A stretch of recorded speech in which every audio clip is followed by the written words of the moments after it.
Celtics Reddit podcast. Marcus Smart is so good.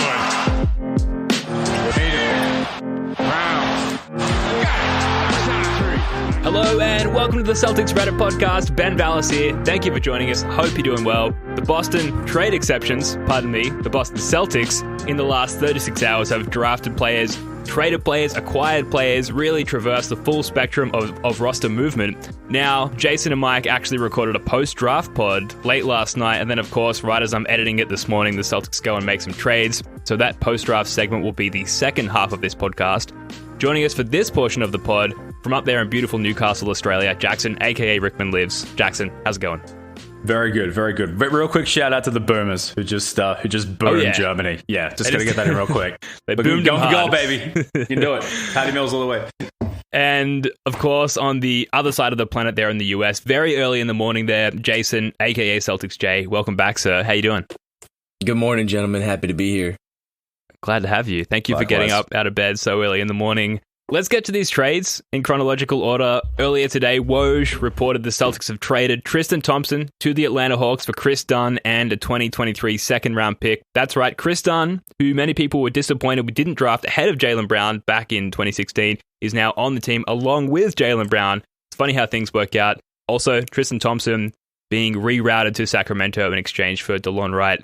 Jackson, we'll start with you. How do you feel about the Celts moving on from Tristan Thompson?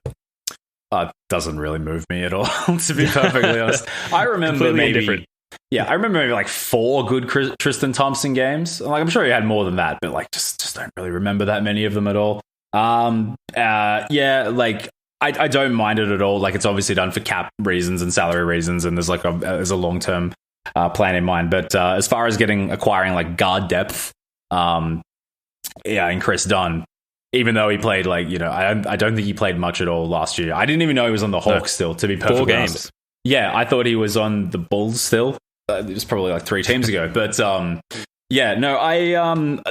really move me. I know there's like more to it, as we'll get to with the other trades and whatnot. But he had a fine year in a pretty average season. So yeah, it doesn't really bother me that much. Yeah, Jason, any thoughts on the outgoing Tristan Thompson or the incoming Chris Dunn? So as far as Tristan Thompson, bye-bye, baby. I'm okay with it. Good riddance. I'm all set. He's one of those guys that came in. He must have a good, his agent must be pretty savvy and tapped in, because he came in saying all sorts of the right things to get us fired up about, he's got this championship pedigree, he's going to be a dog. He's just one of those guys that did not seem to really back up anything that he was saying. And then he brought some off the court stuff I wasn't always enjoying having to consume. I'm not even here to judge anybody's sort of behavior off the court. That's not my place.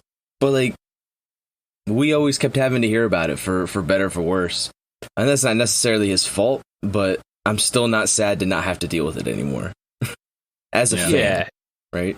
I think I agree with you there. I tried, I think a lot of people did, to ignore a lot of the off-court stuff and try and maybe pretend. And there was a lot of stuff in the press that sort of suggested that it wasn't having an impact in the locker room or on the court or whatever. But, it wasn't a great year for the Celtics.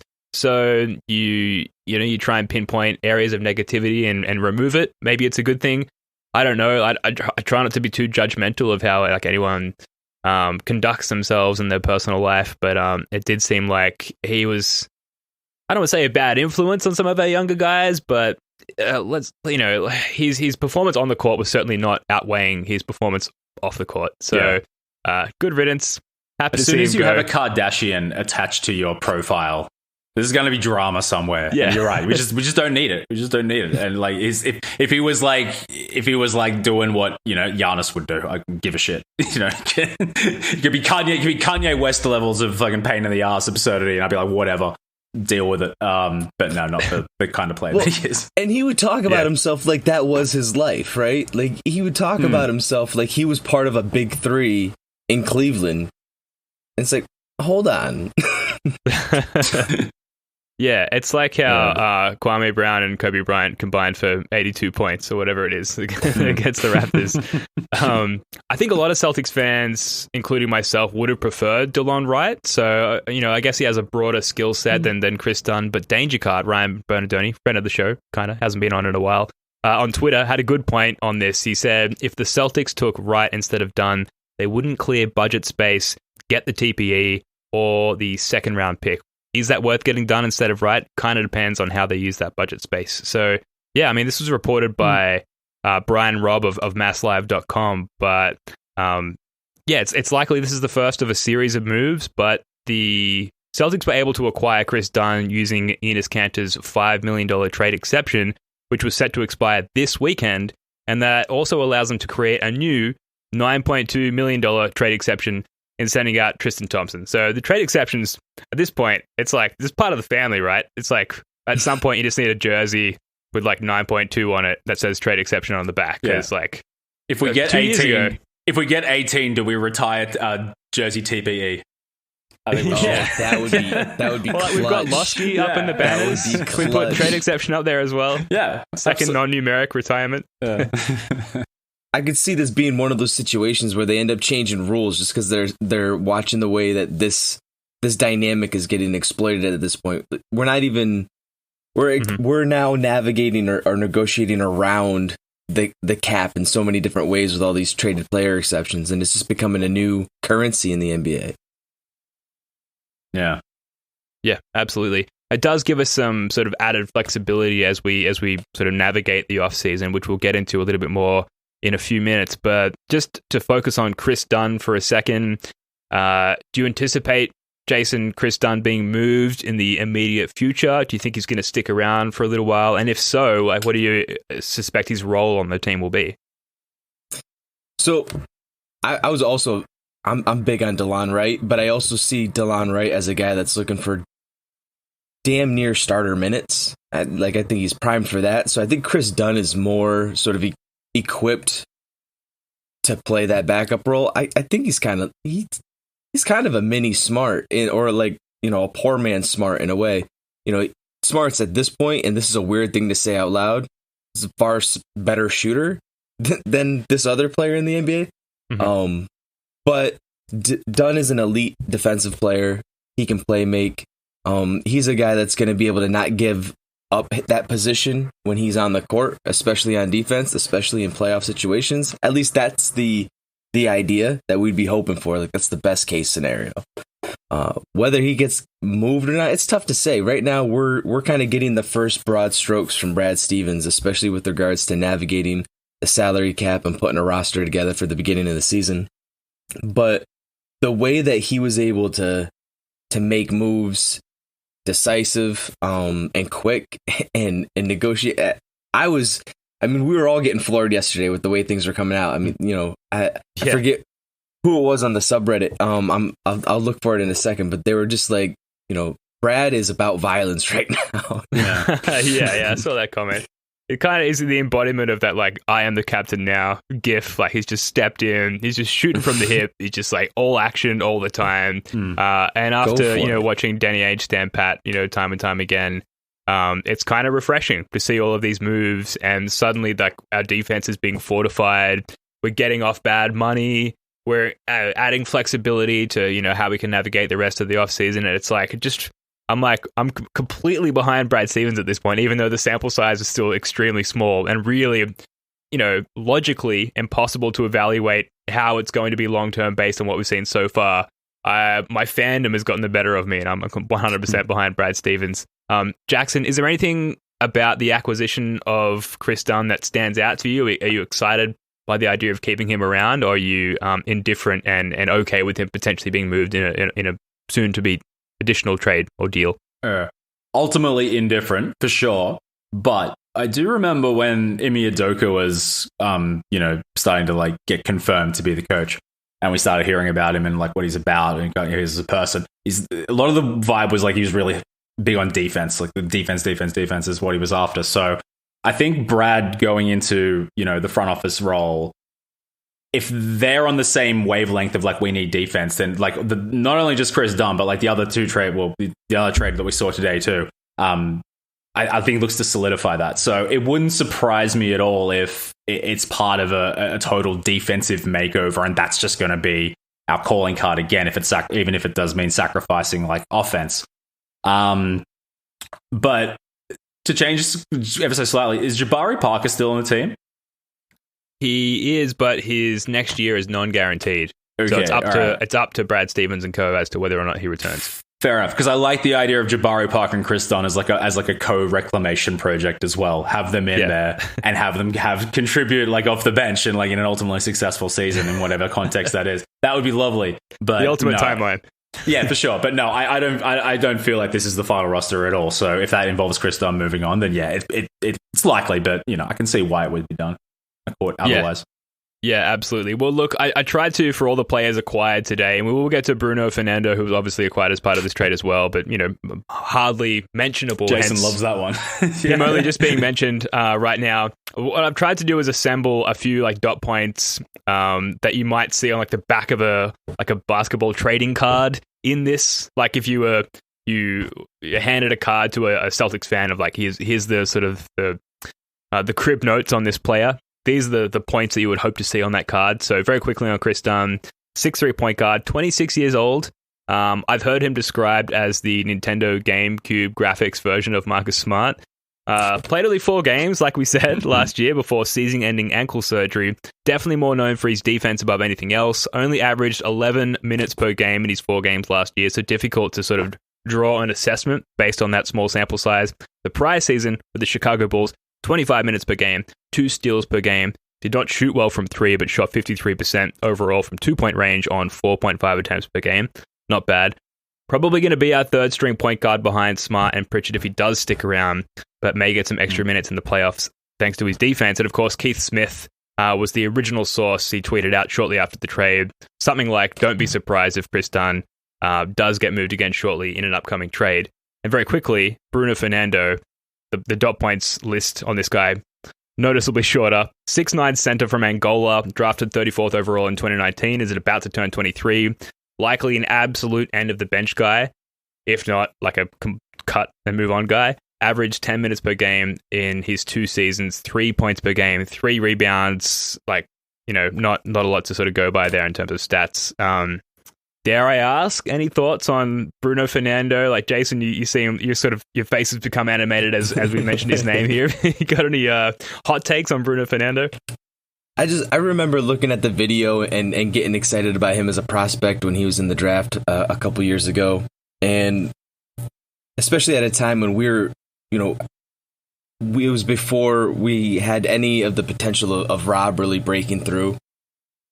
I'm surprised to hear that his height's listed at 6'9" now, because when he was getting drafted, I remember him being listed, I think, pretty clearly as 7-footer, but maybe he's got good wingspan and length to make up for the fact. But I like that he was a really strong rebounder.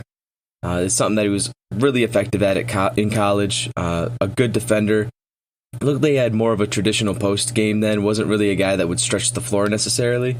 But he just seemed like one of those big men that you could count on, not necessarily to be a dynamo or, an elite starter level player, but a guy that you could count on to come in 10 to 12 minutes a game and just give you solid defense, solid boards. You're not going to miss an opportunity to hold the lead, or you're not going to get buried because he comes off the bench and plays for you. That's what I always thought when I remember looking at him as a young prospect.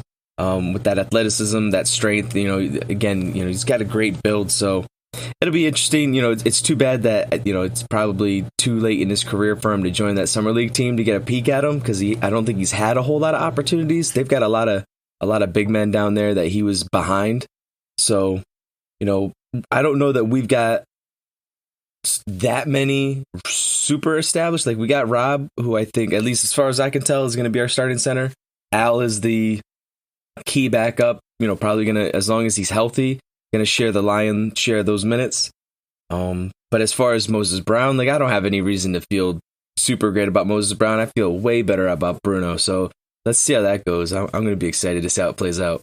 That's interesting. I mean, I would definitely expect Moses Brown to, have some minutes where I wouldn't expect Fernando to have any minutes at all. So it's going to be interesting to see how that turns out.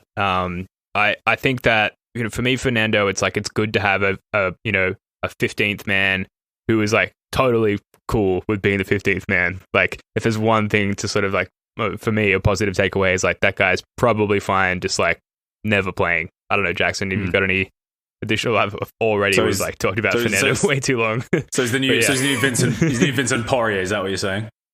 Well, even Poirier got minutes. I feel like Fernando was like break glass in case of total disaster. Yeah. Like, I gotta hold my hands up. Breaking my heart, Ben. You're breaking my heart. Yeah, well, I'm about to break it again, Jason. I gotta hold my hands up. I don't know who the fuck he is. I got no idea. Did he come from the Hawks? Yeah. He did. Did when Embiid and Collins had that scuffle in the East Conference Finals, did he come off the bench and try and fight Embiid? I don't even think it was that guy. I think it wasn't even that guy. No, he's not even that notable. But I thought that was him. For a moment, I thought it was that's Bruno. the only thing I know about him. Yeah. For a moment, I thought it was the other Bruno, who's lost on some NBA roster somewhere. Like the Bruno, is it Cabluclo? Like the 2 years away from being 2 years away guy. Unfortunately, not the case. He's got a very similar name to Bruno Fernandes, who plays for Man United, who's the team that I follow in the Premier League, and he's like a really popular soccer player. So Bruno Fernando. If he's as good as he can be as good as basketball as Bruno Fernandes is to football, like we got an MVP. Simple. But it's probably not going to happen. Yeah, maybe he can be as good as Bruno Sundove. That'd be something. Anyone remember Bruno Sundove? No, I don't. Right. Can you enlighten us? All-time NBA Brunos. That's right. We need to have a show just dedicated to Brunos. So that trade, very eventful trade, happened earlier today, and it's always nice to see like a Woj bomb that includes your team. It's a bit of a thrill when you like sort of do the double take of the tweet, like, oh, that's us. Woj is tweeting about us. It's amazing.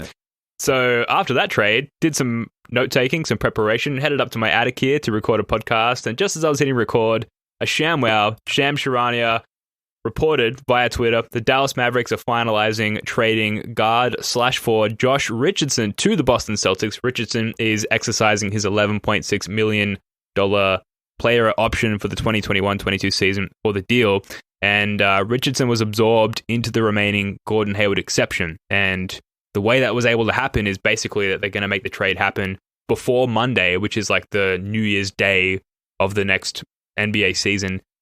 So his salary goes up to 11.6 from that day onwards, but I think prior to then it's like 10.6 or something like that, and therefore affordable via that remaining Hayward trade exception. So clutch, Brad Stevens, clutch with the trade here, makes it happen, and we get another rotation player, potentially another movable salary, certainly an asset, and it softens the blow furthermore of Gordon Hayward walking away for quote-unquote nothing.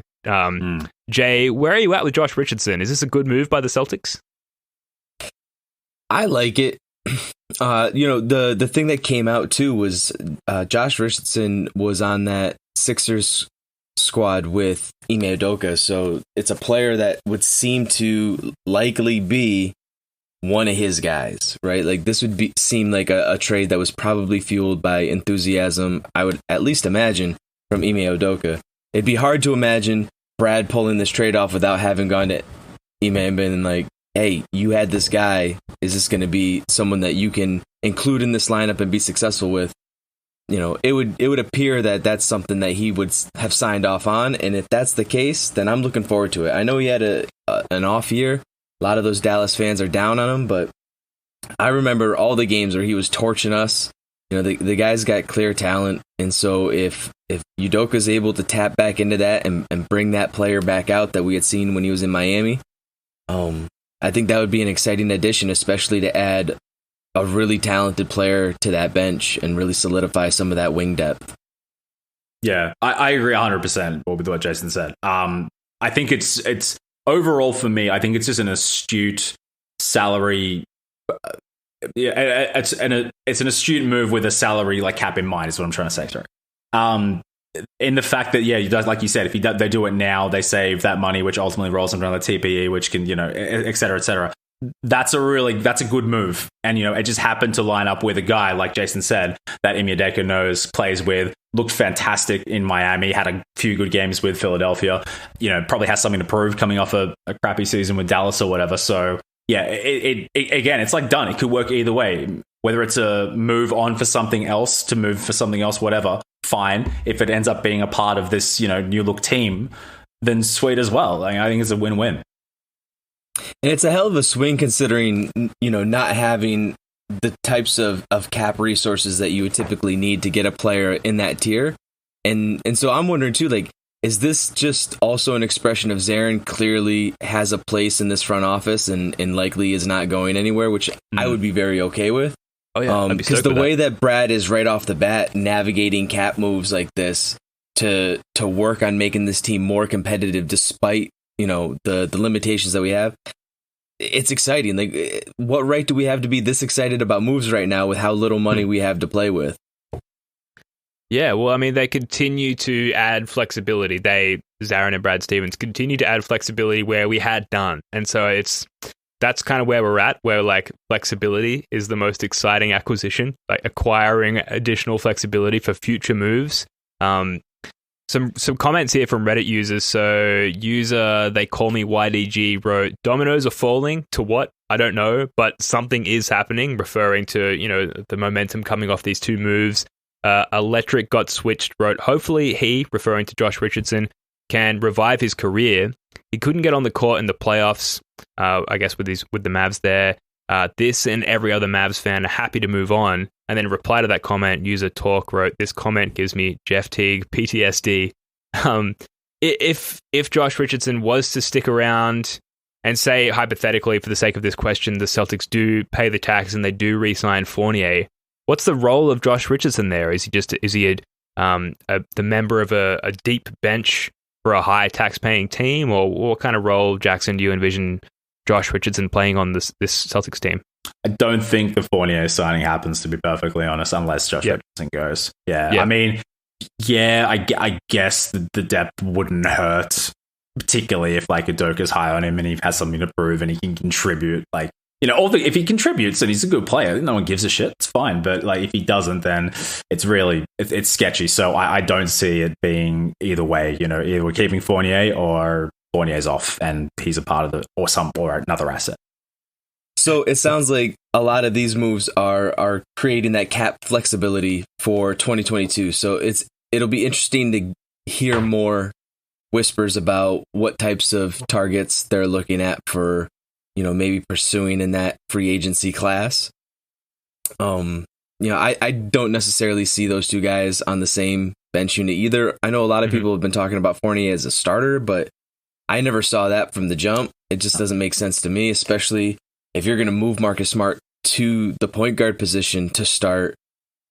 Why would you then get smaller at the shooting guard position? That doesn't necessarily make sense to me. So I'm also not the biggest Fournier fan, though. Like, if I'm choosing between those two, despite I know Fournier is a more explosive shooter or more consistent shooter, and a more maybe a dynamic scorer, I like what I've seen previously with Josh Richardson more than what I've seen at any given point with Evan Fournier, and he's done it on at least slightly more successful teams.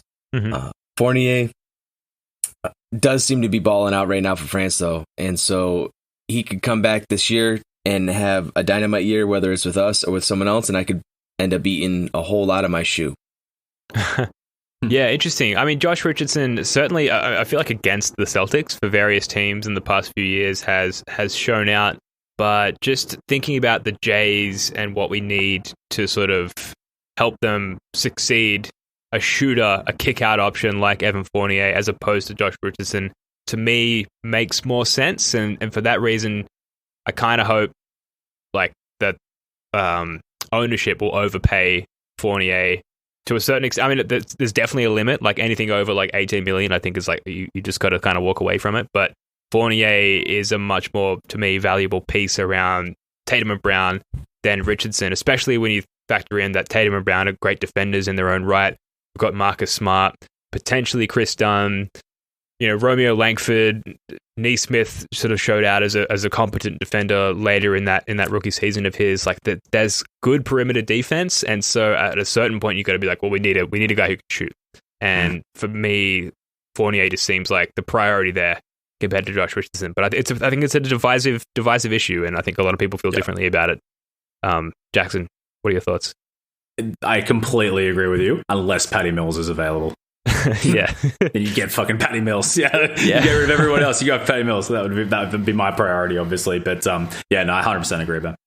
Yeah, and just the fact that we turned an expiring TPE into something, like it was about to expire. Precisely. In this case, Josh Richardson, worst case, he's a decent 3-and-D option. It's a tradable chunk of salary. It's not nothing. And this TPE was about to expire and become literally nothing. So it's good that they did something with it. And like that user, they call me YDG said off the top there, it's just another domino falling. There's more to come out of all of this. So it's all in flux, and the activity ended for the day. We're at a point where we can pause and podcast about it, but who knows, by the time this goes live, maybe everything's changed again.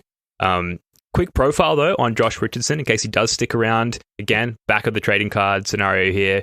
Obviously more memorably played for the Heat and the Sixers. He's a 6'5" guard, only 27 years old. For some reason thought he was older than that. Career averages of 12 points per game, 3 assists, 1 steal, 43% from the field, 36% from 3, but that's declined every year since he's been in the league. Definitely a rotation player. So like I said, it's not nothing. Whether he fits on a team with Marcus Smart, Fournier, Langford, Nesmith remains to be seen, but the general consensus is that he doesn't. So like Chris Dunn, like it was speculated that he might be moved.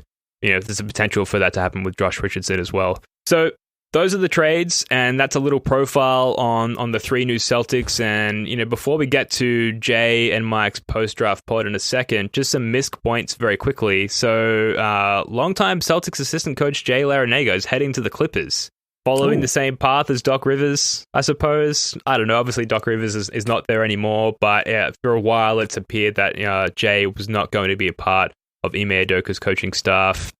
I don't know. I hesitate to ask, but have you got any favorite Jay Larranaga memories, guys? Just that dude had such a unique face. Oh, man. Every time I cut to the bench, just something about just like the lines and the gravity of his head. I was always just like looking at him before anyone else.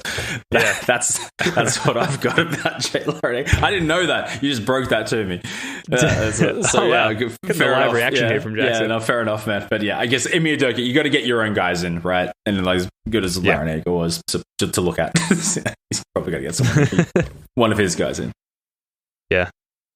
I like the user comment, user Gaga Gabba, goodbye crazy eyes. Yeah. Yes. He does look like he's like 6 hours into a rave, like a London rave. And of course, that's the guy that connected with Smart for some reason. Yeah. I can see Taco it. Fall, apparently. Yeah. In Ainge We Trust also posted a comment. Dang, I guess the Clippers really did acquire Boston in a trade. Couple of other missed points here. So Mark Murphy tweeted that he's hearing that the Celtics have a list of, quote, 7 or 8 free agent targets, including Spurs point guard Patty Mills. Discussions between the team and Evan Fournier are ongoing, but not close to a resolution. It's just exciting, I think, that like we've made some moves. Clearly we're in the hunt. Clearly, there's more moves to be made. A couple more points very quickly. The Celtics signed Sam Hauser to a 2-way deal. He's a 6'8" wing, kind of a stretch 4, almost shot a 50-40-90 in his last college season with Virginia, and just under 42% from 3. I had never heard of this guy before. I'm not going to pretend that I'm like some sort of Virginia college aficionado, but he sort of fits an archetype that the Celtics need, perhaps if they fall short on, like a Larry Nance or a stretch 4, this guy can maybe step into the Celtics squad and hit a couple of Tatum Brown, kick out open threes. Jason, had you heard of this guy before? And any thoughts on his joining the Celtics? Shaking his head. Never heard of this guy. Never heard of this guy before. I put a comment in the thread that had that was opened up for him, and I had just put Herangody 2.0. But then I'm pretty sure I got downvoted to hell for it. Not even to hell. I think I got like 2 downvotes because I don't actually I don't have as much gravity as Jay Larranaga's head. So the comment didn't get that much attention. But there were some people. At least one person commented they were quite offended with that comparison. Which I thought it was pretty solid. Like Herangody, I had a good memory for that guy. He had a couple of threes. Luke Herangody. Yeah. He had some mad hustle. KG respected him. It was great. right? You could be doing a lot worse for comps. Yeah, that's right. Anything else, guys? Any other missed points you want to introduce before we wrap this segment up? Not a Celtics thing, but just dead quick. What do you think of Westbrook to Lakers? You're gonna make them better or worse? I forecast a mid-season disaster, whether it be injury related or personality clash related. I can't tell if it's like this is just what I naturally gravitate towards in terms of bias as a Celtics fan, or if logically that is likely to be the case. But I know some Lakers fans, and they all feel uneasy about it. What do you think, Jason?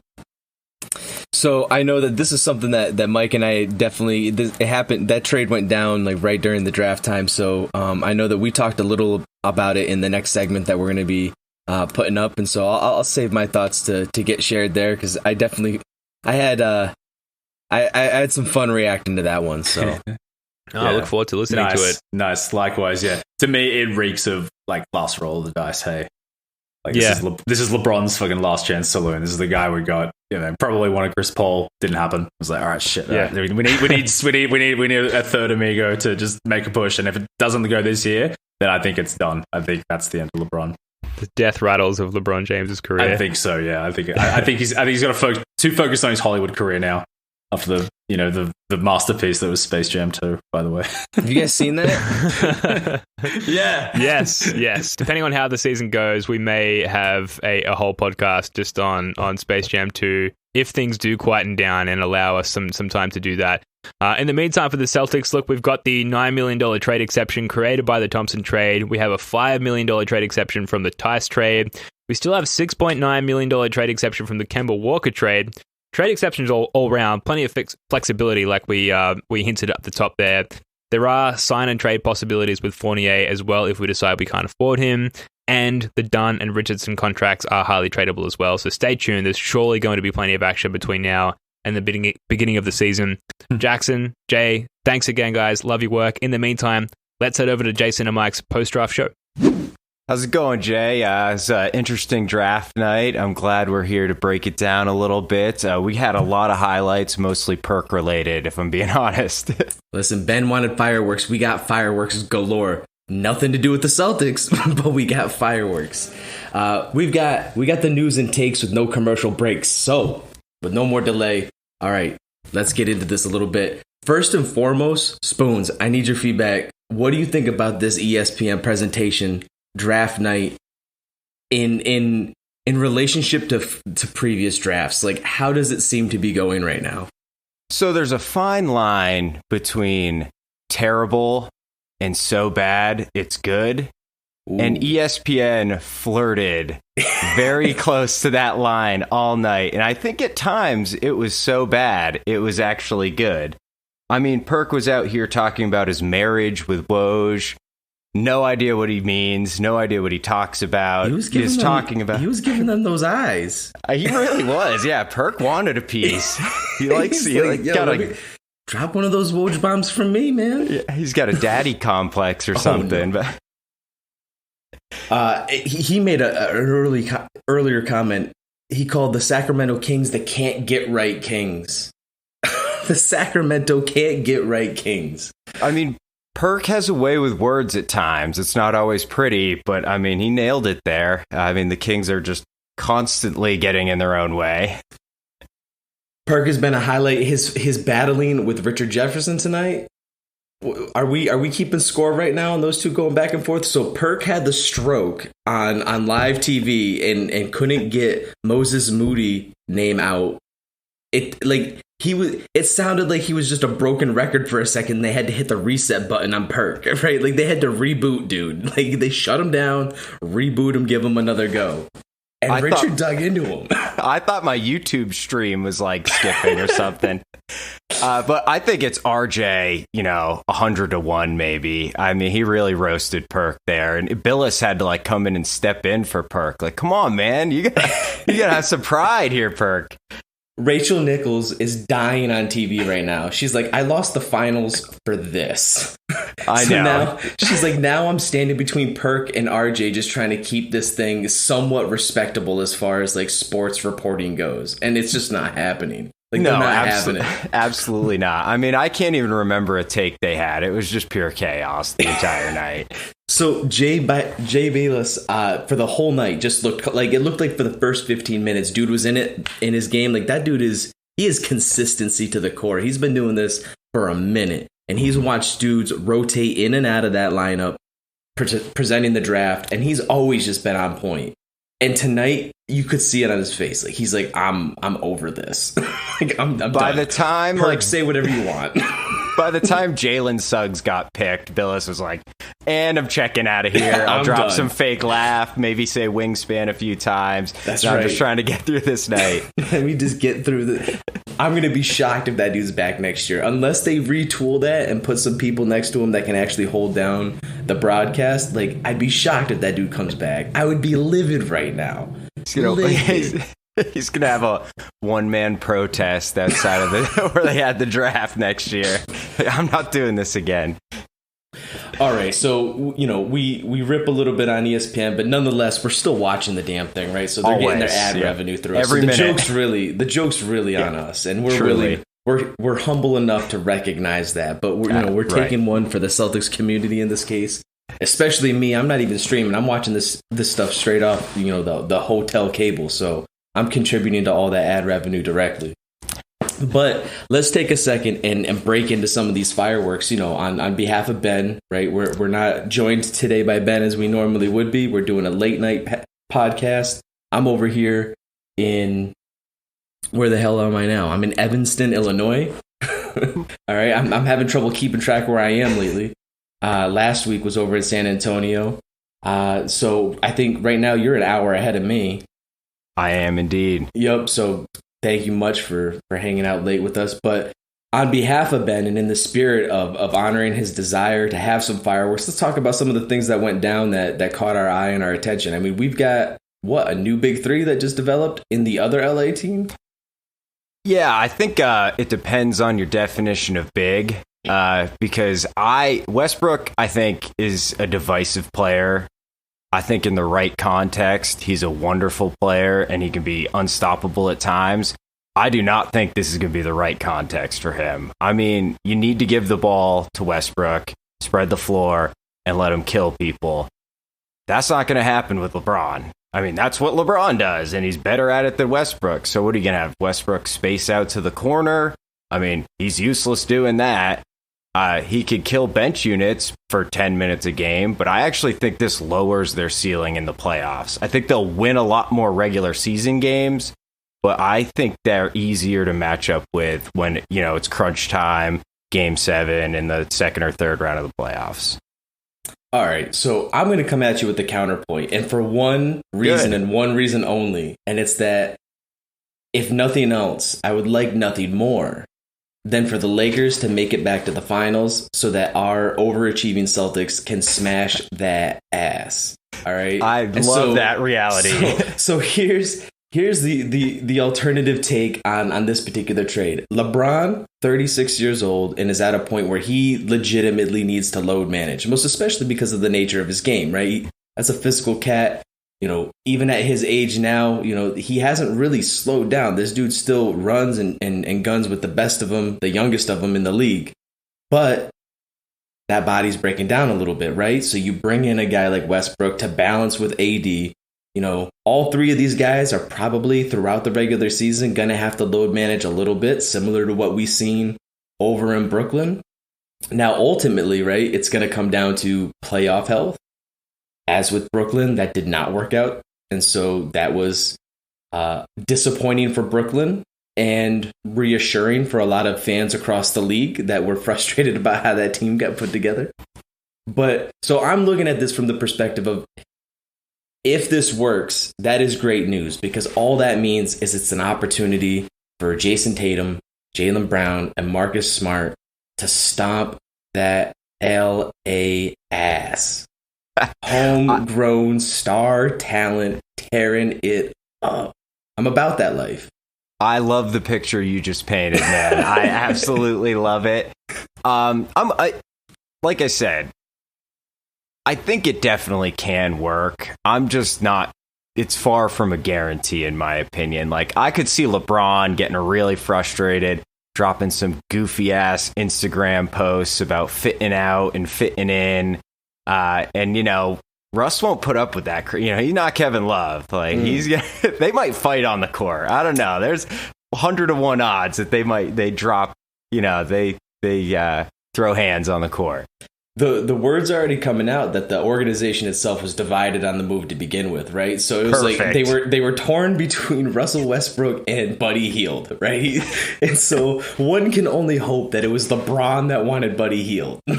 I pray, man. I want Westbrook to step into a reality where the lead player on the team he just got traded to preferred Buddy Hield instead of the prospect of playing with him.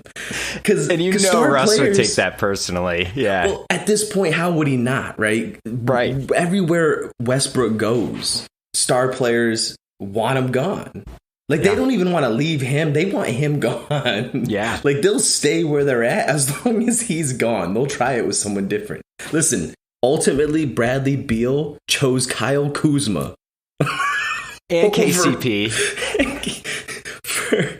Instead of Russell Westbrook. So really, that's what this comes down to. It wasn't until they were able to give Bradley Beal the news that they were bringing in Kyle Kuzma to replace Russell Westbrook that Bradley Beal said, you know what, I'll stick around. I'll give this a go. I mean, if that doesn't tell you the state of where Westbrook's at and what playing with him is like, I don't know what does. But different angle real quick, and then I think we should talk a little bit about the draft. What a great series of transactions for Washington, though. I mean, they traded John Wall for Russell Westbrook and turned him into Kuzma, who's a solid young, piece, KCP, an expiring contract, and a first-round pick. I mean, you go from John Wall, an untradeable albatross, to positive assets. That's pretty damn good for Washington, who is not known for making damn good moves at all. And on the other end of that, you've also got, I think, the Rockets kind of putting on a clinic for how do you rebuild with youth. I mean, it's hard to imagine a world where all of those rookies sort of, perform at really high levels, but they seem to make pretty solid picks. I like the Jalen Green pick. I think that dude seems like a player. Me too. So I think that gives them a lot of talent to work with. It really looked like they had some bare cupboards, and it really looks like they got some reason to be optimistic. I totally agree. I think they did well. Speaking of reasons to be optimistic, the Celtics have really found a way to solve all of their problems in this draft. And we thought that losing that number 16 pick was going to be kind of a heartbreaker as far as getting excited about what kinds of talent we can bring in via the draft. And lo and behold, Brad Stevens, in just the most glorious of moves, makes the really, I think, it's going to end up being underappreciated, but it's going to go down as legendary. Bringing on, I'm gonna get this right, Jaron Bergeron from the French Suburban Rec League. Yeah, and the Paris pickup league. It's like the Drew League, but French. Listen, we poke fun, dude. From the highlights and the shaky cams from somebody in the audience that they were able to patch into the feed for ESPN. He looked solid. What was the feedback they gave on him? I forget what physical tools. He's got physical tools. That's it. So the man has arms and legs. We know that much. What more could you ask for? He's not got much. I almost made a terrible Gerald Green joke, and I'm not going to go there. I'm not going to go there because Gerald Green was a baller. He was a beast, even with his half a finger. Even with yeah. I'm not sure this guy's going to play, right? This seems like either a draft and stash kind of guy or just a guy that ends up like Ben Pepper and we never hear or see from him ever again. I mean, I don't know how many people even remember Ben Pepper, but I was really excited about that too. I remember Ben Bentel. All right, that was another guy who never played. That's right. But I'm with you. What do you think? So considering the fact I was looking at guys like Greg Brown or Charles Bassey, guys that could fit into that 4-5 realm or position and offer something unique. Greg Brown, I like the prospect of that athleticism at the 4. Bassey, probably more of a natural 5 than a 4, but had a little bit more touch, had some nice passing from what we saw in the highlights and a lot of the feedback that was coming out about him. But ultimately, Greg Brown went, I think, the pick or 2 ahead of us. So, not sure if that was even someone on our radar for that pick. Bassey doesn't seem to be on anyone's radar unless he's gotten picked up since. Anyone that you were kind of disappointed we didn't take a swing on? That was available. I don't know. At that point, I think Sharif Cooper is probably worth the risk. I mean, his jump shot is absolutely completely broken, but that dude is dynamic as hell with the ball in his hands, and he has vision. He could pass. I mean, everyone wants us to get Rubio. Well, Sharif Cooper's, I mean, I don't want to say he's as good as Ricky Rubio, but he projects to be that same type of player. So at 45, I wouldn't hate that type of risk, even though I do not like point guards who can't shoot. But, at 45, we know he has 2 near elite skills for a prospect. So I wouldn't have hated that. Here's what I want to know about Sharif Cooper, though. Does he have any physical tools? I mean, you got to find the guys with the physical tools. Otherwise, what's the point? Skill, entirely secondary. You got to have physical tools. Optional. Yeah. So, ultimately, I mean, I remember you had shared some thoughts before we jumped onto the pod about a couple of folks that were on your mind that had been falling, but then they actually, just as you named them when we were talking about it, they went boom, boom, boom, one after another.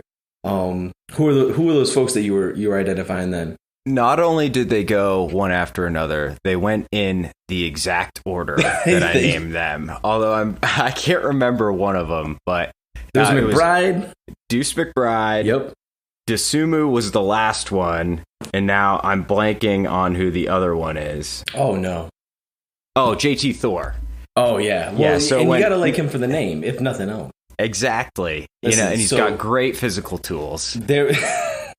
I would imagine so. So at one point in my life, I was doing some commercial fishing, and I worked with a gentleman named Thor, and he also had like good physical tools. So great wingspan. Great wingspan. Good. All right. So all joking aside, the draft leaves a bit to be desired as far as excitement and genuine Celtics related fireworks. But how are you feeling after this draft? With any news that's come out over the last 24 to 48 hours and kind of looking ahead towards Summer League and preseason and impending free agency. Yeah. What I will say, the one thing I think our pick of Burt Begarin means is that we are really, my guess is he's a stash, and that means we're really conscious of our books going into free agency, which to me means we're almost certainly bringing back Evan Fournier, which I am fully on board for. I think he's a wonderful fit next to the Jays. I think he's balling out right now. And he's absolutely crushing it in the Olympics. And I think he's a great fit with Smart, because Smart can kind of cover some of his weaknesses, and he's such an elite shooter that he just really will space the floor for Marcus to run pick and roll. And then you've got, the Jays. So I think he's a great fit, even though, defensively leaves a lot to be desired. So that's the one sort of positive I'm choosing to take from the fact that we went with this sort of unknown prospect that's going to be a drafted stash. One of the things that came out, I saw this posted on the sub just a little bit ago, some reports coming out that Boston is indeed interested in Lonzo Ball. Now, most of the last several months have been spent discussing every reason why this is not even impossible. So who in their right mind is putting out a tweet blasting the Celtics as interested in Lonzo Ball like this is the thing that's happening? Now, we don't have to get into the contract aspect of it because I'm not necessarily super savvy to all the contract stuff. And in general, if we're going to dive into that kind of thing, we should probably take a closer look at the cap and how that all navigates. But I've settled in on Marcus Smart as our starting point guard. I think if you make the move for Lonzo Ball, you're clearly not committed to that. So I would have to imagine that if they're interested in Lonzo Ball, they're entertaining the idea of parting ways with Marcus Smart. Do you see that the same way, and how would you feel about it? So I have mixed feelings on Lonzo. One thing I will say, one very strong feeling I have about him is that I do not think he's a primary ball handler. And I think Smart is more fit for that role than Lonzo. I see him as like a 2-guard, really. He's a weird 2-guard, but I mean, his best skills are passing and shooting. He can't really break down a defense. I mean, he can sort of run a pick and roll, but not in the way that a primary ball handler can. I would actually be kind of interested to see what like a Smart Lonzo backcourt would look like. I mean, that would be suffocating on defense. Jay, let me ask you if this does indicate that we're moving on from Smart as one of, I think, the biggest Smart supporters that I'm aware of. How does that make you feel? Listen, if Smart goes, my daughter and I go too. Buy that Pelicans jersey. Oh, man. It would be so the only thing I feel like I'd be able to liken it to, and it's not appropriate at all, is the way that I felt when we traded Al Jefferson. I remember that moment. I remember getting that news and just I understood who Kevin Garnett was. I understood everything that he was. And I could understand what the Celtics were doing at that time and what the expectation was. It was championship time. But like my heart, as someone that just watched Al Jefferson come onto this team, grow into the player that he was become, and just and start just kicking ass, right? Yep. And just dominating in the paint in that classic big bruising man. Nice, that clever footwork, always finding the blue sky, as Tommy used to say. And, watching him end up having to leave in that package, it was a bittersweet symphony, if you will. Shout out to the Verb. But ultimately it was for the best. Now, all of that being said, Lonzo Ball is not Kevin Garnett. No, and not even close. And does not offer anything even resembling what Kevin Garnett brought as far as championship aspiration and quality level performance. So I would not see that in the immediate as a huge win or a score for the Celtics. I do not. I agree with you in the sense that I don't think Lonzo Ball is a better point guard, let alone a better point guard for these Celtics than Marcus Smart is or could be. I do think Lonzo Ball is an NBA point guard. I think he's got to figure his stuff out. I think he's one of those guys that's probably towards the tail end of his prime and going into his early sort of like back nine of his career. He's probably going to be dynamite. He's got he's just got that right kind of physicality and athleticism that doesn't seem like it's going to taper off too aggressively as he ages. He does have a shot that's continuing to improve, and he's only going to get more clever with how he navigates offenses. The best thing that he can do is find himself a good situation with a solid coaching team around him, a winning environment. But I don't want it to be Boston. I don't want it to be Boston. But ultimately, I can talk all the shit I want. But if they did negotiate some kind of deal where Smart was out and Lonzo Ball was in, I would find a way. Because I talked myself into it. I just don't know any other way. Spoons, I don't know any other way. I'm sick. I have a problem. I'm the same way. But I don't want any medicine for it. No, absolutely not. I just want Summer League. That's the only medicine I want. That right now has got me hyped. I'm a little disappointed with Team USA. I'm a little disappointed to see our boy Tatum, not even boy Tatum, our man Tatum, right? Grown superstar that he is, not necessarily, killing it the way that I hope they're anticipated. But we got Summer League to look forward to, and that roster for Summer League, like on Summer League terms, that's going to be lit. That's going to be legit. That's going to be prime time Summer League. It's like our bench. Yeah, it's like our whole bench. That's our depth right there. Yeah. So it'll be exciting to see some of these guys come out and show out and see what we've got on the horizon. Most especially Romeo Langford, Naismith, Pritchard. See how those guys are vibing. Would really love to see some chemistry there. And listen, I love me a side of yams. Give me yams all day. I'm geeked for yam. We could talk about it more as we get a little bit closer to Summer League, but I'm all in on the yam train. He's teamed up with Combat Muscles, Ojalay's trainer. Like, what more could you want? He's going to be a monster. That's right. League is wrecked. League MVP? I don't know. Maybe too soon, but that's his floor. So listen, we're going to keep it short tonight. Again, not a lot of news or a lot of fireworks necessarily on the Celtics part, but some pretty outrageously absurd reality level television coming from ESPN this evening as far as draft coverage. I want to throw one more shout out because, we're really familiar with getting the Woj bombs during these types of events. But on this particular evening, we got the atom bomb from our commissioner announcing the trade. The whole stadium goes quiet. Like, what the hell are you even? And he's like, listen, I'm just reading it. Just reading the card, man. Just reading it. Like, I don't know what it's talking about. Like, that was brilliant. Like, I loved it.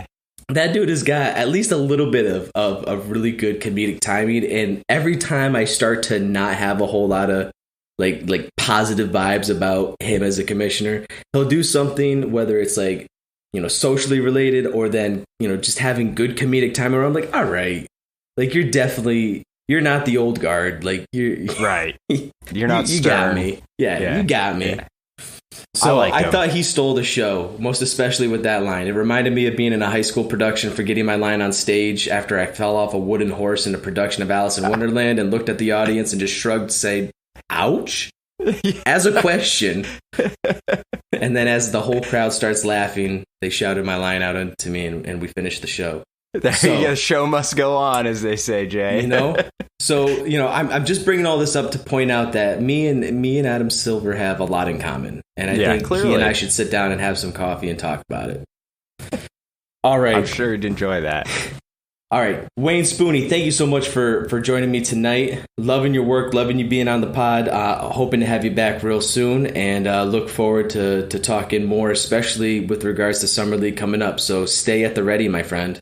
All right, thanks, man. It was thanks for having me. It was a good time. All right, that's going to do it for this one. Thank you for listening. Thanks to Mike and Jay for putting together the post-draft show. That's our US-based office now operating independently. Very exciting for us. We'll be back with another pod in the next few days. Until then, go Celtics. Peace.